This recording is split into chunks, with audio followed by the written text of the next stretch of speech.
I don't know if no one's here. Hey, Felix just disappeared.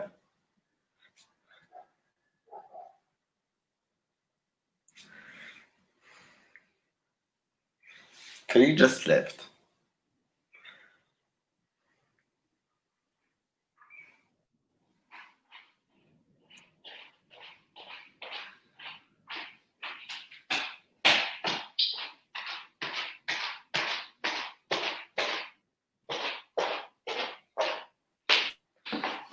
I think you start the show, Felix, already.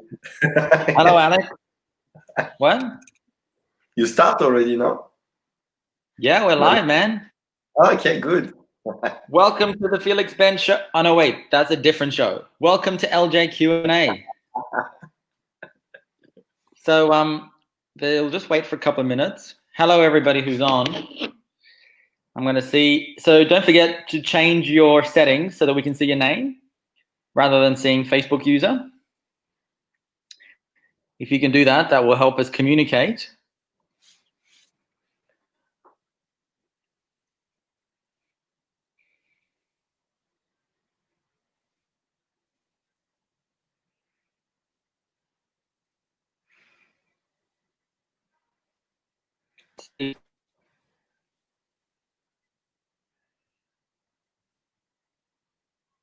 Felix, you still there? Oh, yeah.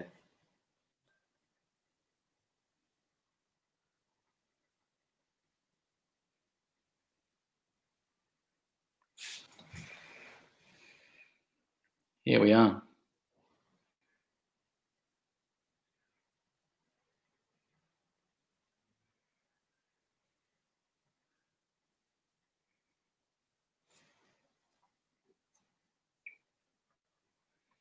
All right. Hello, people.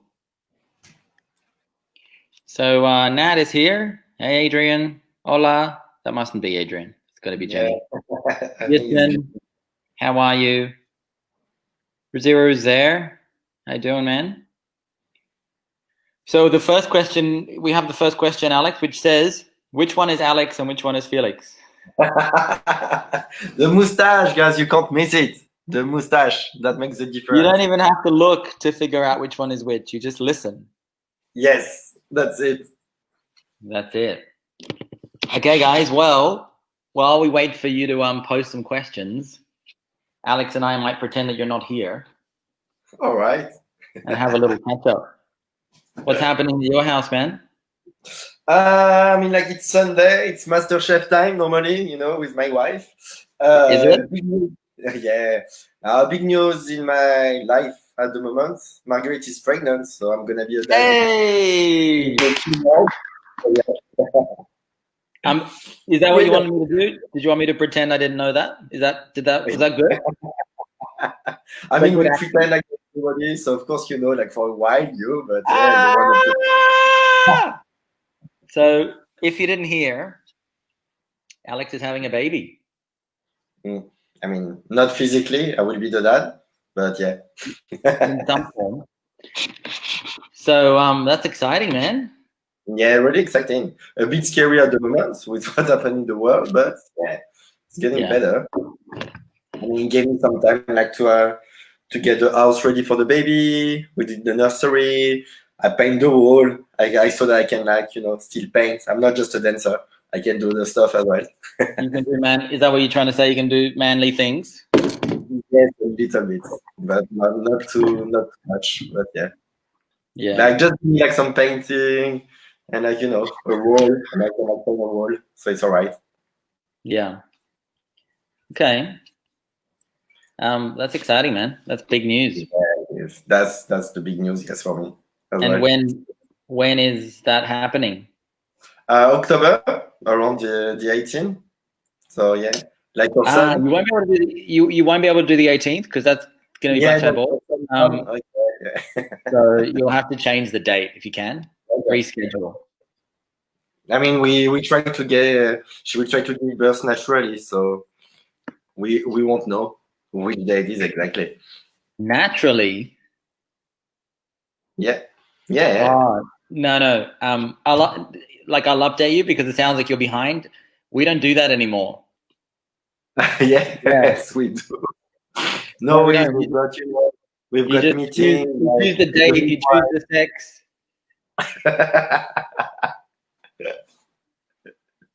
That's how it works, man. Okay, so hello, Dana. Dana is watching us. Oh, Dana is here, my dear friend, my dear. Dana is on, and Dana is asking. Oh, Dana's got a question. How come you didn't have the baby with me? You know that you're my friend. I can't have sex with my friend. It doesn't work like that. It doesn't work like that. Really? And you don't want a baby, Dana, anyway.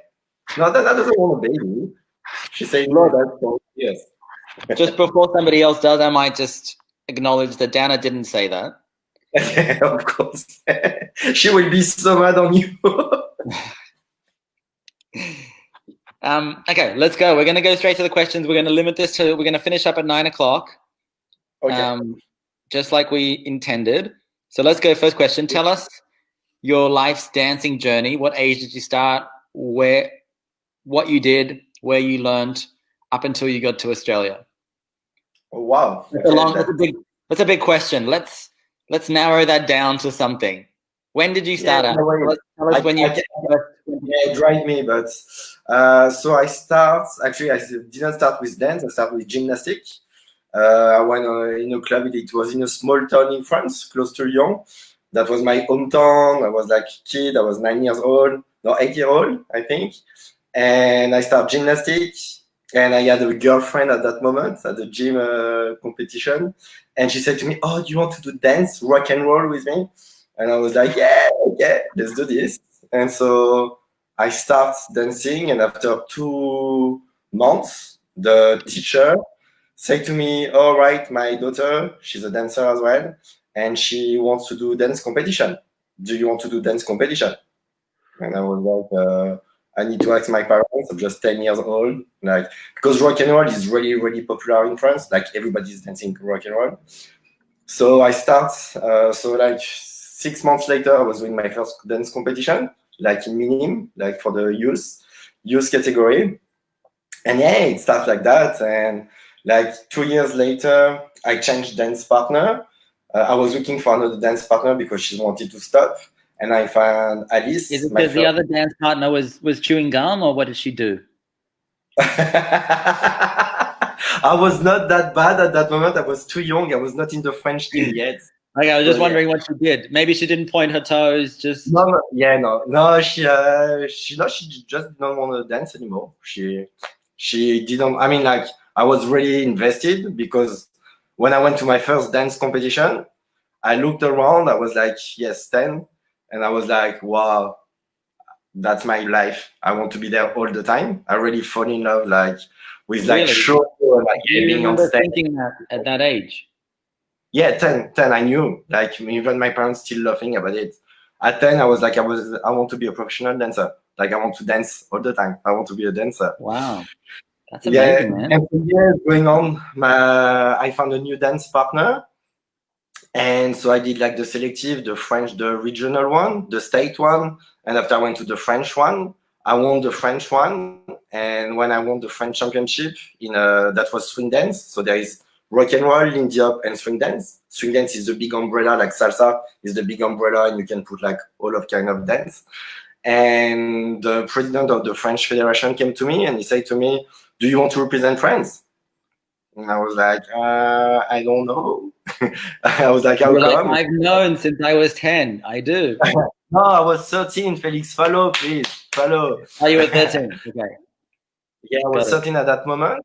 And he said, yes, you can come to the training. So I entered with the French training. And yes, so I started to do ballet. I started to do all this kind of dance. And when I was 15, I did my first European championship. And I finished 12. So I was really good. And 2 years later, I went to the World Championship. I get selected to the World Championship. And I finished second. And after, I went I won for 4 years in a row, swing and mixing blues. First time ever in Europe that someone, because usually what's happening in Europe and in the world of dance in general, when someone won the title, they stop dancing. You know, they got the title and they're like, okay, I'm done. I did it once, and I was super young at that moment. So yeah. So I just keep on going. So, and when now I'm just thinking like 10 is really young, but I'm just wondering like what do you think it was that drew you to knowing that you wanted to do this? Was it like, you know, the actual dancing? Was it the crowds? Was it the atmosphere or the music? What do you think attracted you where you were like, I love this? That's gonna be fun. First, the stage, being under the lights and everything, like I loved it straight away. I was like already doing show at my place when I was young. That's my parents saying they've got videos of me like doing show when I'm like 6 or 7 and like getting dressed up and like dancing. So I always been dancing. But no, it's adrenaline just before going on stage. This effect, like for all the people who've been on stage already, just when it comes here and you're like just like I can't do it, and you just on stage and the music starts and you just disappear and you're just doing it. And I think it's really what drew me there. Yeah, I like that's interesting. Can I just ask can I dig further into that? So yeah, sure. A lot of people who are not, you know, experienced performers like you, when you know that adrenaline feeling that you described, that's the reason why they don't want to perform. Yeah, that feeling is scary. So what do you think? How do you know, perceive that feeling to be like the one that you desire, where you want to get on stage and it like drives your excitement, and other people that feeling makes them kind of turn away? I think it's just because I was not so in my dance school and in the French school and everything, I never been the best one when I was young. I was always the one like at the back, trying, training, and because I wanted to prove everybody something, because I was like the small bit, you know, bit like chubby one, like Alex, like with like big, you know, like young and I don't know. And when I was on stage, I just can't be myself, and that's actually helped me, because the first time I was off, like I was not even dancing on the music. The first time I danced, so I get disqualified straight away, and that I was like, oh, I don't want to do it, but I was like, yeah, no, I'm doing it anyway. And no, and like that adrenaline, like is what make me want like staying and like putting on stage, but it's really hard. Like if you don't, I mean, I did that when I was young. I was 12. So like someone is like 30, or like our students, we were there the first time. When you're a kid, you don't think about all of that. You just want to do it. You want to like to prove something. You want to be, and you don't have those filters. Like you just you're just going with filters, and you're just wow. So yeah, but I totally understand. Make me like still now, like when I'm going on stage and I am going like choreos, or I still have it, even as a like when we did like last year, like when I'm creating something now, I'm not on stage anymore, but I'm watching. It's exactly the same sensation. I'm like, oh, that should be around now, and yes, okay, smile here, do that. That's exactly the same feeling. Yeah, it's funny how that happens. Hey, like I for me, like when I'm not, you know, say at the Black Tie Ball or any other, you know, competitions, if I'm emceeing or something where I'm announcing, you know, someone from LJ or someone I know or someone I've taught, I am probably more nervous than I would be if I was doing it. Like I'm so emotionally driven by, you know, even though it's not me. I don't know. It's like watching them, or you doing it? No, watching them. It's the. I mean, like, you know, now I'm teaching kids, so it's even worse because they're my babies on stage, and when they're doing like the stage in Australia, it's totally different. It's so much bigger. Like it's crazy here. Like there are 2,000 kids and dancing all together, and they have to pick those kids. It's just, and I'm just walking. I just don't stop walking around, and I'm going here and there and back, and I'm watching and I'm looking at them. I'm looking at the other. Yeah, you just drive me crazy. But yeah. Like I remember last year when Yeva and Brendan competed in their bachata championships. Yeah. That was like, man, like normally I do these things and I'm quite emotionally detached because, I announce people. I know they're nervous, but I'm like, look, you got your job, I got my job. I got to focus on what I need to do. But I remember I was so like, just emotional and nervous, even though like, they were fine.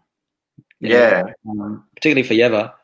It was just a really interesting moment. Okay, let's move on to the next question. Alex, how did you get into salsa and when? So just when I won all those championships in swing, and my dance teacher at the moment always opened my mind like to do something else. Say, Alex, you should like try do other gender. Like there is mambo. It was mambo, salsa, bachata, merengue, all of this kind of dance, Argentine tango. And my dance partner, she was not really into that. She was really swing-ish. She did a bit of salsa with me, but she didn't really like it. It's where I start to like, salsa, it's cool, it's exotic, it's like not like that fast and everything. And I met another dance partner on stage. We were like competing against each other. And we just like get friends. And she said to me, "Oh, do you want us to dance together?" And I was like, "Yeah, definitely." And I started dancing jazz in the championship, and salsa and bachata with her, and Argentine tango. So I was 18, I think, 18, 19 when I started salsa. Dance the basic before, because in the French team, when you get in the French team, you need to know like how to dance, how to be a dancer, not just dancing one dance. If not, you're not in the French team. They just teach you how to dance, so you have to do ballet, jazz, contemporary, and after that, like you getting like improving. I choose couple dance because it's what I loved first. I can't dance by myself. That's something I can't do. I hate it. I prefer to dance with someone than dancing by myself. What? Yeah, you're talking? I was just thinking. So Facebook user. I was just thinking. A lot of people are gonna, feel that way. A lot of people don't like dancing, shines, for example. They're just like partner work. They don't like dancing by themselves. I'm the same. Like, I much prefer. I think probably most people at LJ would much prefer partner work because that's why we initially started. Moving on, we have another question. What style of dance are you most drawn to? Musical theater. Musical theater is really so that's gonna be strange. I was like really salsa bachata like 10 years, 12 years ago. Really, like I was like really into it. Just to come back for the last question, we were doing like competition and everything. Every month I was going in Europe and doing dance competition because that's what's really cool in Europe. You can dance all the time and do like congress and competition like almost every week there is something, or every 2 weeks. But no, and I found musical theater. I found musical theater. Chubby, yes, I was chubby. And when I found musical theater, that's really, really what I love. Now what I love too is like while I'm dancing, I'm creating a story. What I like is when someone sing me dancing or sing like one of my choreo. I'm a storyteller. I'm not don't like it just dancing for dancing. I love creating something, if does that make sense. And yeah, I love, like, for example, every time I'm doing a show with Yeva, while I'm dancing at the moment, because it's the one I'm dancing the most, we're telling stories. Like we're meeting, we're dancing, like it's always a bit of drama inside. Like she's leaving me, I'm leaving her. Like, Mama, you and Never? I can't see that. I mean, yeah, I found someone who trusts me, and like I'm pushing her all the time, and I'm like going even further. So I love it. Yeah. All right. So next question, Alex. Yeah. Why did you come to Australia? Why were we so lucky? Oh, that's nice. Thank you. Because I never been that far. Like I travel a lot with the French team. So I did all Europe. I did Africa. I went to New York with the French team. I didn't do South America. But when I wanted to come, I wanted to travel. When my dance partner, while I was 26, told me that she wanted to have a baby and having a break, I was like, oh, nice. All right, I will travel, because when you're in the French team, you don't have time to travel. You're just traveling with the French team. You're not like doing something like for yourself. And yeah, Australia was so far. And because my life always been like, I have to do that, I have to eat that, I have to train, I have to, like, everybody, all of my life, someone said to me what I need to do. So when I came to Australia, everybody was thinking I was crazy because I came for 6 months at the beginning, and everybody was saying to me, what you will do? And I was saying, I don't know. But they were like, but so why are you going there?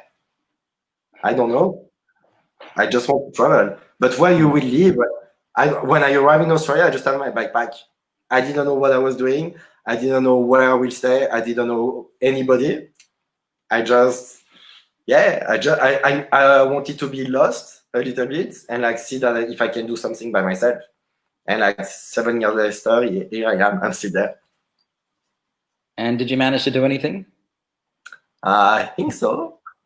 So I actually had a huge break with dance, like for 2 years. After like, I was dancing for almost like 20 years, like 18 years. I had not a breakdown, but I just wanted to, I needed a break, right? I needed a break. And one of my dream as well was like being a bartender, know how to do cocktails. So, and that's what's amazing in Australia. You can be whoever you want. You can do whatever you want in this country. Like if you when I'm doing something, I'm doing it 100%. It's what I did. Like I just learned how to do cocktails, and I start like bar back. And 3 weeks later, I was doing cocktail at the bar because someone was sick, and someone said at that bar, like, someone knows how to do margaritas, and I was like, yeah, I know. And so they said, okay, do. So tonight you will do margaritas, and they saw that I was knowing like all the cocktail lists already, and I got the job, and I stayed like for a few months. But yeah, after 2 years, like Australia doing like all the party, like drinking all the time, blah, blah. I was missing something, but I didn't know what it was. And to stay in Australia, I had to be a student in something. And I did dance. My way to stay in Australia was like doing the Australian College of Dance, where I met my wife. So yeah, it's amazing. And dance, like, yeah, I will get back to dancing. I got the qualification to teach in Australia. And I send you an email, Felix, saying like, nice. Hey, I'm Alex. I'm Alex. Like, I'm actually. You remember? You remember with like the dancer? I remember very well. So that's such a cool story, man, because you came here, as so many others do, just with nothing and no plan. But most people leave after 6 months having barely survived and go back to London or wherever they came from. And you've made not only a career but a life. Yeah, definitely. I mean, that I did my farm work for all the students who are there, or like the working holiday visa. Go to do your farm work. You learn a lot about yourself. I learned a lot. What you can we delve into that a little bit? Like maybe for people who don't know, like the farm work tends to be difficult, right? Maybe talk us through, what do you think you learned? I learned like how to work under like 40 degrees, like being treated like a slave, literally. Yeah, so I think as well when I arrived in Australia, I had kind of an ego as a dancer. Like I was like really big, and like everywhere where I was going in France, like in the dance industry or stuff, everybody knew me. So it was just kind of something like here I was no one, and I loved it. I could do like whatever I want. And when I arrived at the farm, so I was in Sydney for 2 weeks. And when I was in Sydney, I was start to going out, and I went like to party and stuff. And I was like, I just don't want a city. I don't want to be in a city because I was in the city in France. So I just rent a car for 7 days, and I drove up to Brisbane. I stayed a few days in Byron Bay because I loved it. And in Brisbane, like I found a contract to go to a farm in Proserpine, tomato farm. I was like picking tomato from 5 a.m. in the morning till 6 p.m. at night. And I was earning like maybe like $50 a day. That was just terrible. And like out of that, I remember I was earning like $400 a week, and I had to do like $250 for my rent. So I had $150 per week to spend. And like, so you're stuck in the farm, you know what I mean? Because you can't do anything. And like I get lucky afterwards. I met people, we had a van, and I just started a lime farm, and I found like the most beautiful Australian farmers. They let me stay in the farm. It was like 60 degrees, like up north in close to Cairns. And I was like sleeping in the cold room with the lime. It was a lime farm. I had my bed in the cold room. That was the best. And I was like picking lime, and I was teaching them how to do salsa. I was teaching them some salsa steps. That is so cool, man. That's a cool story. You never told me about the farm work. Nah, you never ask. But yeah, no, yeah. Alex, have you ever been on a farm? Well, we have a comment from one of our dear students, and he's saying, "Hello, Alex. I love tomatoes." David, how are you, mate? He's still there, this man? This man is still there? He's lurking in the background. He does online in class. He's kind of at the back, even here. You know? Love you, David. Love you. Won't ask an actual question. He'll just make his presence known. Yes, I know. That's so him. Well, I have more questions about that, but let's see if we can move on. We might come back. We have a question from Kirsten. Can you tell us one idea that you learned from a mentor that resonated with you and something that you use today? You can do it. You can do it. Don't give up. You're gonna do it. You will. He starts like that. He said like, you will be world champion. Because he asked me when I went to the French when I finished the first European Championship, and I went to the semifinals, and I was like, wow, I did it.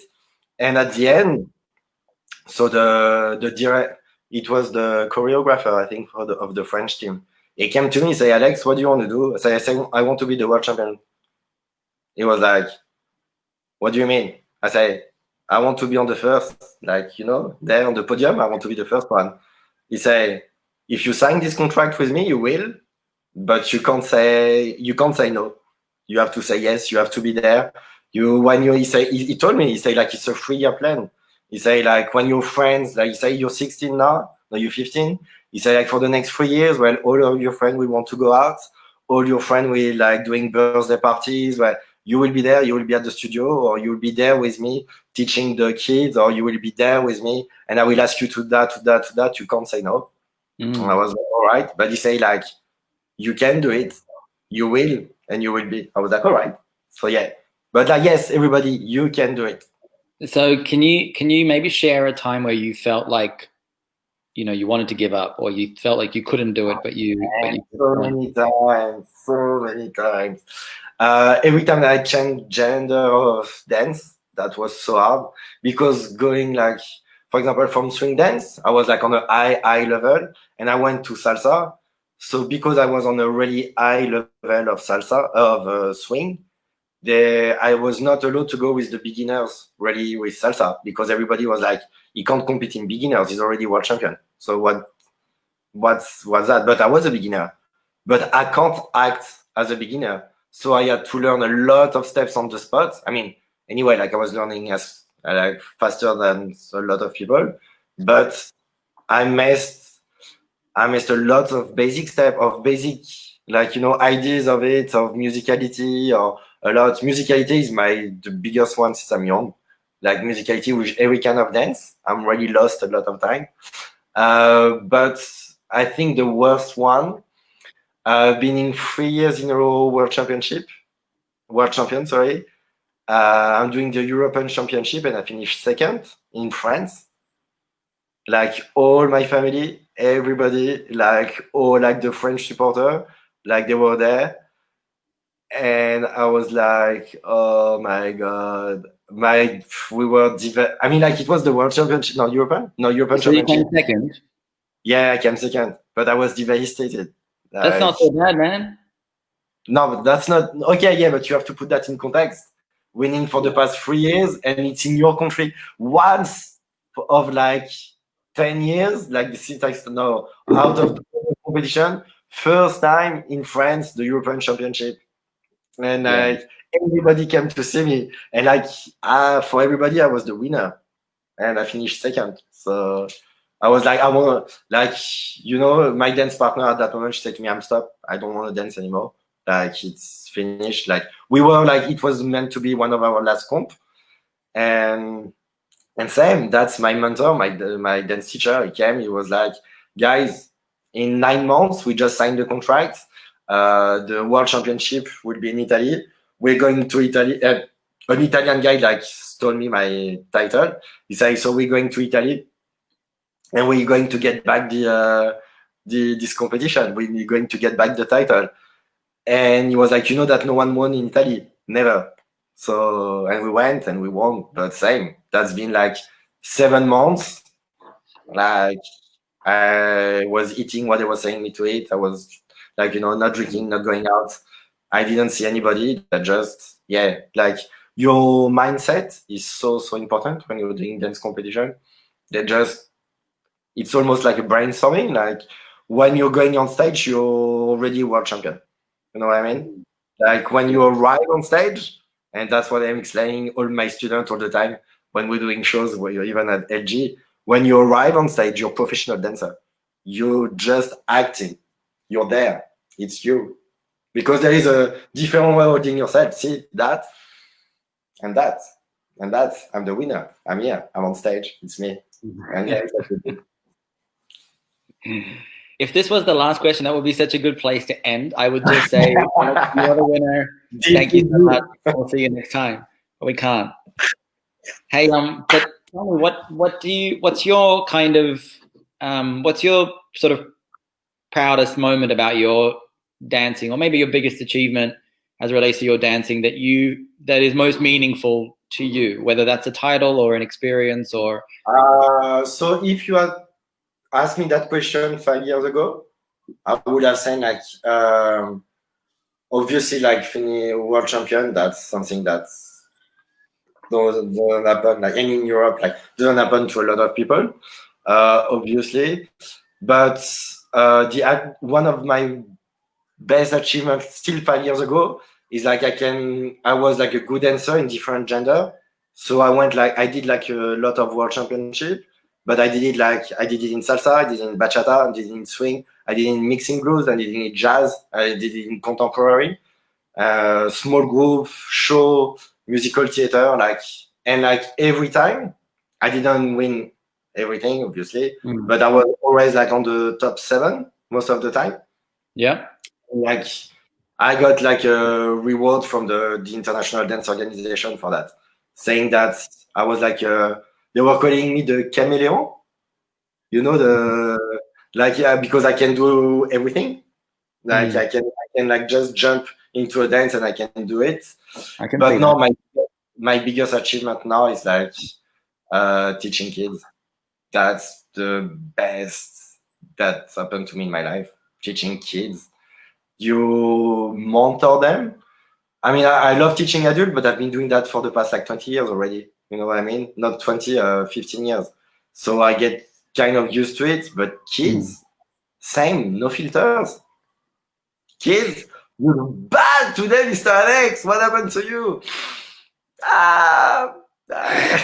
You know, Mr. Alex, why you wearing always the same T-shirt. I'm not, is that because you're wearing an LJ T-shirt? Yeah, no, it's just because while we're teaching, we need to to dress properly. We can't arrive So it's always they ask us black T-shirt or black polo with a jean, just because we need to look cool, but still professional. So yeah, kids just there is kind of stuff. But when you see them, when I start with this program, you're going there and they were they don't want to touch each other you're teaching couple dance. And they're oh no, I don't want to touch that girl. And 15 weeks later, they're in Olympic Park in front of 2,000 parents, and they're on stage. That's being part of that and teaching them, and have the impact on their life. Even sometimes, when I'm walking on the streets or stuff, I just cross the parents, or when I'm in the city and I didn't see for them for free, and they're oh, Mr. Alex, and I just turn and I tell the kids that's make me so proud. That's pretty special, man. That's it. I think that's how that's how you separate the teachers from real teachers, when your real passion and your real drive and your real connection to the dance comes from teaching. That can't be replaced. That can't. That's the best feeling ever. That's what makes a good teacher. Oh, thank you. And can we go the other way? What looking back, not that you're retiring, but looking back on your dance life so far, is there anything that you wish was different, or any kind of periods that you maybe regret, or disappointments that you experienced that you can learn something from now? I've got a big one. For a while, I didn't trust my mentor. I lose faith on my teacher, on only what he was saying to me, because I was seeing that for not just salsa related, or the style at that moment was more mambo than salsa, the style. And I absolutely wanted to do mambo. But my dance teacher was trust me, Alex, you can't do that, because in the IDO, they were not separating category. It was salsa, and it was 200 participants, 200 couples on stage, and the best one, so it can be in the final. It was a Cuban dancer. It was salsa. You know what I mean? Mambo on 1, on 2. They were all kind of different at that time, 15 years ago. It's what Fernando Sosa was saying on your podcast. It's exactly what he's saying. What we were doing 20 years ago, we just lost it now, because people just try to be oh, I'm dancing on 1. Oh, I'm dancing on 2. Oh, sorry, I'm dancing Cuban. Oh, I'm dancing Puerto Rican. Oh, I'm dancing. Guys, just dance and shut. You know what I mean? I mean, you know what I think about that. Sorry, I changed. I do. But it's so funny. Can I just say, have you listened to Magna's? Oh no, it just came out. You haven't listened to it. Yeah, but no, I don't have time. Magna's podcast came out yesterday, and Super Mario, and I've done one other one which isn't released. And funny, they all say pretty much something similar. The people that have been around for a long time, they all said, for example, that we shouldn't have separate rooms. That the idea that we have separate, salsa, and then there's an on-two and a bachata and a kizomba and a Cuban room. It means people are getting less skilled, not more. Exactly. And they're having less fun, because you don't have any variety, you don't have an interaction, you don't have a break in between. Everyone is just I'm going to my room, leave me alone, I have to dance, It's exactly that. And it's normal separation. Yeah, back in the time when you were going to the World Championship, it was a week long, those World Championship. Yeah. Monday to Thursday were all the workshop. So every world champion, with their teacher, were coming, and they were doing a workshop for the other dancer. So I was invited as a demonstrator, I was dancing for my dance teacher, but in the same time, I was learning. So all the time, and because it's Europe as well, you're sharing all your knowledge, and you arrive like on Thursday, start to the comp, like, and it just like banging, like you're going dance to dance, and you just see so many stuff, and everything was mixed. Obviously, you have to categorize sometimes when you're doing workshop, but no, just it was really open to everybody. Yeah, it's what I yeah. I think it's one of those changes that's made things. It looks like it's better, but I think in the long term, it's not better. It addresses people's. For me, it's killing it. Like when I went back home last year for my wedding, I saw it. I went with the French team, my friend from the French team. Like just before the wedding, we had like a night out, and it was salsa. It was a salsa party. But man, it was not like here. Like, oh no, I'm just dancing on one or two. Like they just arrive and they just dance, and they're mixing. And like because I'm here in Sydney, like I'm dancing really like online. But they're just, it's more Cuban style, kind of. Yeah. And like people were like, oh, nice. Oh, let's do that. And you're just trying. There is not this like, oh, I want to look perfect. I want it. I want that. No, they're just like having like this aspect that I think we'll lose it for a while, but yeah. Yeah, it's a good. This is a bigger conversation, but I think a really important thing to talk about. And I'm glad on the podcast it's coming up, quite a lot as well. When I heard Fernando saying that, because I was there, I saw him dancing. Like because he's just like a few years more than me, and like when he was explaining, like when he was doing this dance competition and everything, I saw him dancing so many times. In Simone and Sarah, there are this brother. Like I was dancing with them. Like 1 year with my dance partner, we beat Yasmina Berardi before she danced with her sister, with her brother. Like she was dancing with another guy, and like we did a comp. Yeah, and I finished second, and she finished fourth. So she's hot, man. Man, she's amazing. She's amazing. And you know what? She is so cute. She's so fun, and she's so approachable. She doesn't have like a big ego. That's why I love like as well in Europe. Apparently, it changed. My friends, because they're teacher now, he said that it changed as well in Europe. But they're still like really, you can talk with them. They're not just like walking and like playing around. Simone and Senna, like I've been in hotel with them. We did show together in Europe. They're just yeah. It's funny that. But look, I think I talked to. I'll just say it because I think I already said it publicly. I talked to Adolfo the other day. Did an interview with Adolfo, and it was funny. I was never like a big Adolfo fan, and anyone who's been around me through the years knows that I was kind of felt like some of the influence around the social dance behavior wasn't positive, that was coming from him. And one time I met him in New York Festival, about 2012, and I wasn't like impressed at all, right? This is not public. This is just between you and me. This is not live, is it? Someone is probably filming it on their phone and sending it out right now. It's all right because I already said this to him, and I said to him that when I met him now in December, we chatted briefly, and then we've been texting, for the last few months. I said I felt like he had changed, and he was a different person, and he completely acknowledged it. Like he said that he wasn't, at that age, at that stage of his career, he thought he was, a superstar, which he was, and it was just a good reminder, like. All these dancers, they're real people. They might be your idol, but they are also growing and learning and, growing with age and getting wiser and getting more experienced. And exactly. Simone and Serena, them, the Italian couple. They slept at mine.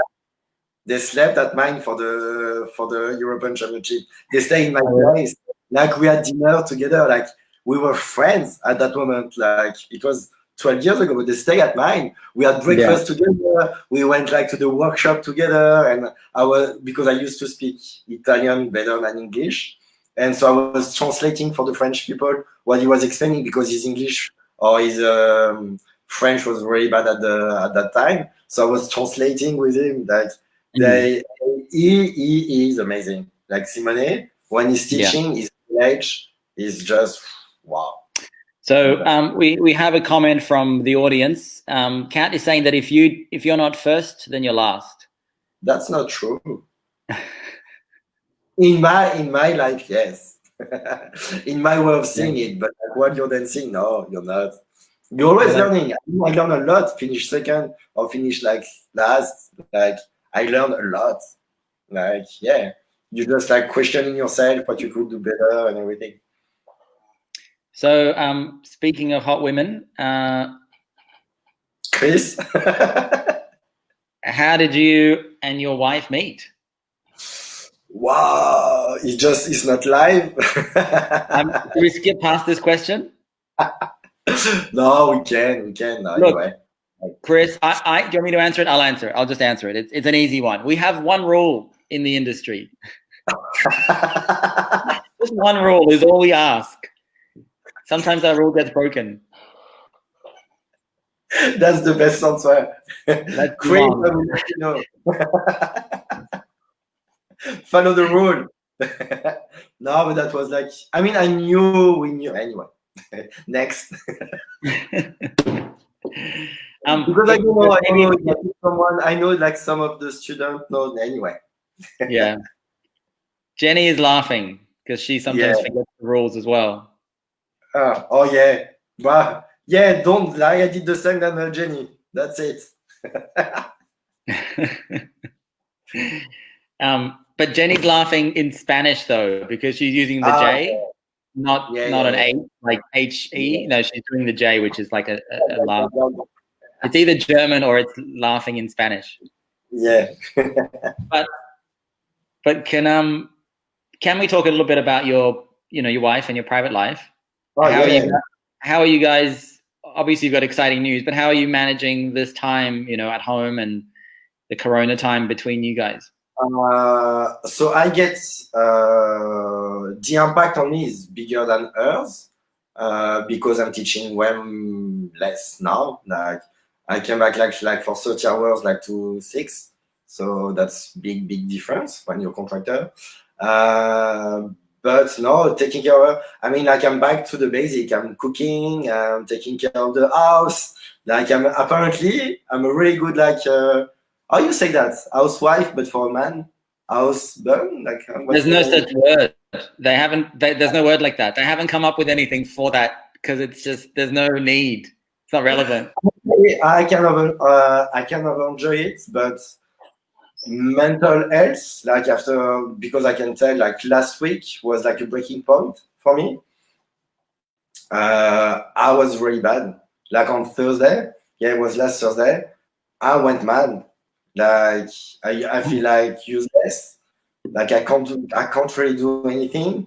I'm home, but it's just like a down circle, just bring you down and down because you're home, so you're not seeing people, so you're getting like emotionally and like the way I am. It's what I love. You know me, guys. Like I love sharing, I love talking, the human skills. They're so important for me. And I lost of that, so I lost like the big part of my life. And teaching online is just not the same. It's so hard. Like we had this talk together, Felix, like few weeks ago. But my first online class, I was bad. I just don't know. I've got nothing. I've got something. Like some people just like sign out of Zoom while I was teaching, and I'm like, that's me, that's them, that's the connection, that hit me pretty hard. So I'm really lucky. We have a huge connection with Marguerite. We're really like good connect. Yeah, we're connected, and she can tell. Sometimes we don't have to talk. Like she knows when I'm down, or I know when she is, and I'm a lucky man. Like having a woman like her, like I'm really lucky. And but we helping each other. We always like pushing each other on the right side. Like when we see that we're taking like the wrong direction, and it's what she's doing with me as well sometimes. Like when I'm teaching, I'm really good with feedback. I mean, you know that as well. Like you can tell anything you want. Like at the beginning, I won't say anything. That's the way I'm doing. Like you can give me a feedback. I'm just like, I just need I need to process it. And like few hours or few days or few weeks later sometimes, like I just take notes and I change and I just try to become something else. And yeah, he helped me a lot. Okay. Thanks for sharing that. That's cool. It's good to hear like real stories and a real life. Oh yeah. I mean, like I'm sure like for all of my tribe there, like I don't see you that much, but yeah, I got Tamar sometimes. I see you like with the instructor team, having Eva and Jenny a lot on the phone. Yeah, we don't see you. It's just very strange. That's our life, is to sharing our knowledge with some people, and like we're teaching couple dance. So yeah, that's really hard. It's what we're teaching. The connection, the human connection, human skills. It's what I'm saying in my class all the time. I'm just teaching you a bit dancer, but teaching you human skills as well. Yeah. Yeah. So someone is saying online teaching is very hard as instructors tend to rely on interpersonal feedback. Yeah, I think we all have. I don't know. We're all to some extent, you know, the instructors, as an instructor, you're quite thick-skinned because you're just used to, you know, taking on all the emotion and dealing with it and refocusing your attention on other people. And now there is nothing. We've got nothing back. We're just talking. Yeah, but at the same time, it's quite a fragile ego because you're used to this constant feedback of at least people's faces, if not actual feedback. And for sure, like teaching online, you know, there's just a lot less because you just have a lot less interaction. You don't get like, thanks, see you later, as somebody's, you know, the kid is walking away or something, you know. And when you're doing your joke, like, you know, yeah, Felix, I know we've got different jokes, but we're good for joke. And like, you try to do your joke, but like you're online and like, oh, shit, it didn't work. Especially, well, but I tell you what I do. I just assume they're laughing, and I can't tell because it's muted, right? Yeah. Everyone's on mute. So in my head, they understand me and they get my joke and they laugh, and I'm happy. Yeah, it's what I'm trying to do. But yeah, you know what, I think we are all developing as a result as well, you know, as teachers, because we're learning to put that aside and again just go, well, I have to keep delivering the best I can with the best energy and the best feeling, and not get affected by that lack of feedback, which of course would be nice, but sometimes you just don't get it. But I'm really happy, you know, like, I mean, obviously, you know, I'm doing my accreditation to be like a Latin teacher, and that helped me a lot with it, because like teaching in front of the camera, you have to name, like you're facing the center, you're facing the back, you're facing the wall, you're facing there. And like, because it's what I'm seeing the most of the time while I'm teaching, even private I'm doing online. Actually, people get lost in space. The spatial awareness is so hard. So they're facing when I have to say to them, you're facing your camera, so that's A. For you, that's A. If you're doing quarter turn to your left, that's B, C, D. And so when I'm doing stuff, sometimes I say, okay, so now you're facing B, you're facing D, and like for them to understand. And it's really, but when you start to, I mean, you need to be even more focused while you're teaching online. Yeah, for sure. Oh, thank you, Christine. I miss you guys. There's a lot of we miss yous. And Kat also sent an apology about her previous comment about coming last. Oh, Kat, you know, no way. So actually, I was just thinking, so something, this is again just between us. Amber and I. What? I thought you would ask me to do something crazy. No, I was going to say, no, this is about me.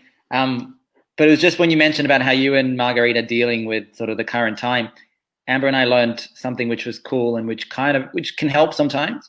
And it's just like you know how I ask people in class, out of 10, you know, how do you feel?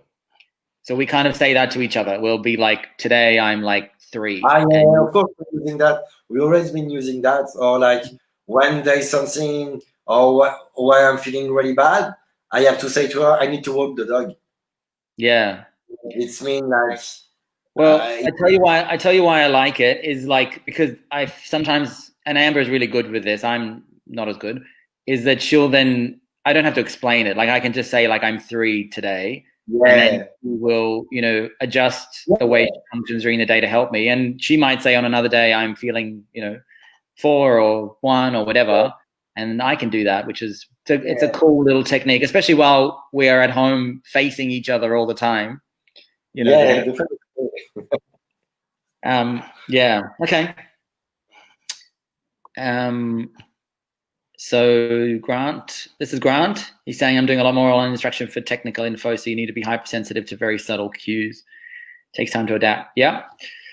Yeah, it does take time to adapt, and hopefully we won't need to adapt for much, much longer. Yeah, maybe we're back soon. Yeah, so I think maybe we use the opportunity to, you know, reflect on where we are, and I'll send out an email as well. But it looks like, so from Friday you're going to have 10 people outdoors, which means there's going to be some shine get-togethers. You know, still no touching, but we can at least get together in real life, which will be fun. And I feel like over the coming weeks that will probably change to 10 people indoors, and probably, you know, 20 people indoors. So I think we are, to me, like we should be back, you know, in classes over the next 2 months. Yeah, definitely. And that's much faster than what was initially indicated. You know, initially everyone had 6 months in their head. So it's looking good, assuming there's not going to be a second wave or anything like that. Yeah. It's looking pretty good. And we are, you know, we're looking for a new studio space at the moment. So I'm hopefully coming to a short list, but that's another process, which I think will add to the excitement, certainly for me, of, you know, a fresh start. So not only do we come back, we'll hopefully come back in a new space. And if not straight away, then we come back in a temporary space, you know, for a while until that's ready. Okay, so Alex, we have 4 minutes. Should we leave it open to everybody else? Yeah. For final comments or questions? Otherwise, I'll take over. Yes, leave it open. So we have love. I like it. Not quite love. That's Nat. Nat. Oh, Nat. It's scientific love, you know. Yeah. She didn't want to do a heart. She did less than 3. And we have all sorts of. It's hard to tell what these yeses are in reference to, because I can't remember where we were in the conversation. So David is asking, what are certain things usually happen during a dance for you in order for you to be happy with a dance? Oh, my dance partner smiling. If I can make her smile and can make her feel good, I'm okay. Even if I feel like shit, if I can see her smiling and she feel good, I'm happy. Good answer. Hey, Banyo.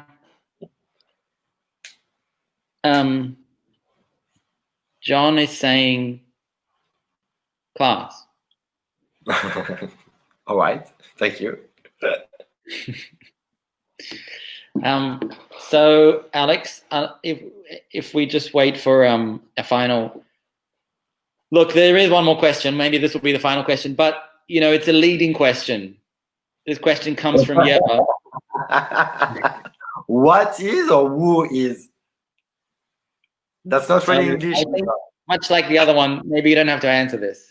Okay, Alex, who is your favorite partner? Who is my favorite partner? And I think she will stay like for a while. Her name is Sylvie Didon. I went everywhere in the world with her. I danced in the biggest dance competition in the world, and she will be always the best one for me. Sorry, ladies. That's it. You can talk. I was giving you a chance to round it off. No. She is the one. After there is Australia, and that's a long story in Australia. Like, I love all my dance partner. They're all like different style. Like, depend what I want to do, depend what I want to feel. But yeah, there is no favorite one here. Like, I had one, and she will be always like the first, and after, yeah, there is all the other one. Who is your favorite LJ dance partner? They're all amazing. I love them all. Who is your? Okay, I got it. Who's your favorite Lithuanian dance partner? Oh, Eva! Good answer. But yes. What the feeling that I've got and I feel more comfortable to dance with is Yeva because of our background. We don't have to talk. We don't have the way or we touch each other. The contact in the end, it's exactly the same. We've got the same background of learning. So obviously, like she knows, like when we're dancing together, it just the way we touch the end, it just goes straight away. That's why I pick her straight away when she was one of the students, and I bring her here to Latin Junction. Huh? It's true. Alex brought Yeva on a platter. He was like, "Here, take this. That's make her into a salsa dancer." Well, Alex, yeah. To maybe just to round it off so that it's fair, if you were going to say who's your favorite Venezuelan partner? That's my nanny. Amore mia. Okay. Favorite. Aussie one is Dana, obviously. Wait, I'm going to get to it. Okay, favorite Aussie is Dana. Favorite Lebanese dance partner? Lebanese? Ah, Dalal. I'm going to type in the answer for you. Dalal.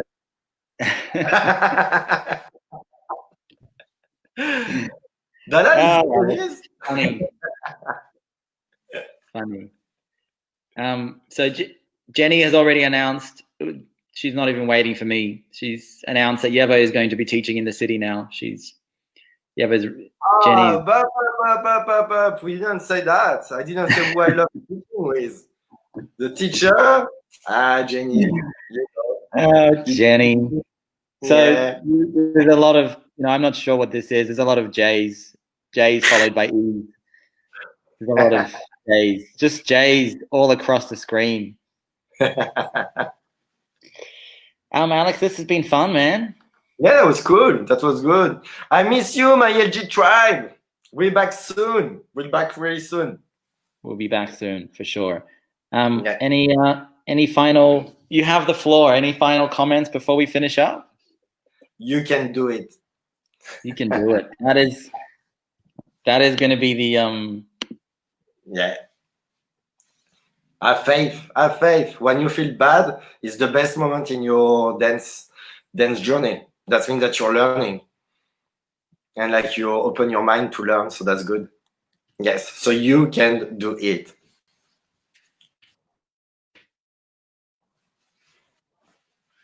Felix, you're there? Hold on. You can do it. There. I love it. You can do it.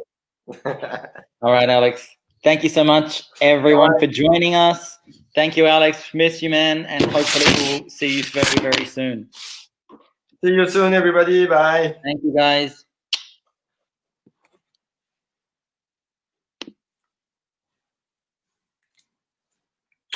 Miss you, Karishma.